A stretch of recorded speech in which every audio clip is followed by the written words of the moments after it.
2 minutes pour comprendre, aujourd'hui, sport et automédication. Je suis avec Karine Laurent, vous êtes docteur en pharmacie et experte prévention, innovation, santé. Le sport, et notamment le sport extrême, mène à des excès, à de l'automédication. En clair, il y a des gens qui font n'importe quoi. Oui, tout à fait. C'est-à-dire qu'avec le développement des ultra-trails, des Ironman, etc., il y a des gens qui consomment tout un tas de médicaments, notamment par exemple les anti-inflammatoires non stéroïdiens. Et on en oublie que ce sont aussi des molécules qui peuvent être dangereuses. Alors, ce n'est pas du dopage, mais en fait, c'est l'automédication pour améliorer son confort, pour aller au bout de la performance.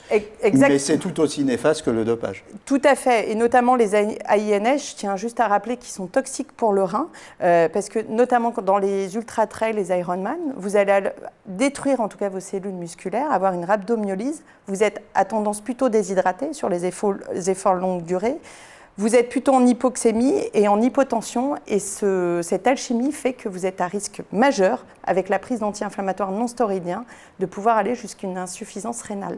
D'accord. Donc attention. Okay. Donc il faut vraiment faire attention. Et est-ce qu'on peut dire aussi que finalement l'activité physique c'est bien, le sport c'est bien, mais l'activité extrême c'est réservé à des gens qui ont des physiques extrêmes?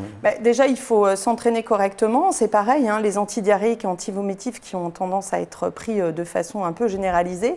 Attention, parce que si vous avez une bactérie à l'intérieur, tout tourne en circuit fermé et vous avez un risque majeur de septicémie. Donc, ce n'est pas d'interdire les gens à faire des ultra-trails et des Ironman, mais les informer, en tout cas sur les risques encourus et encore une fois, écouter son corps. Voilà, si vous avez des blessures, c'est peut-être pas judicieux d'aller s'aligner sur un Ironman ou un ultra-trail. Écoutez son corps, écoutez aussi son médecin, pas d'automédication et attention au sport extrême.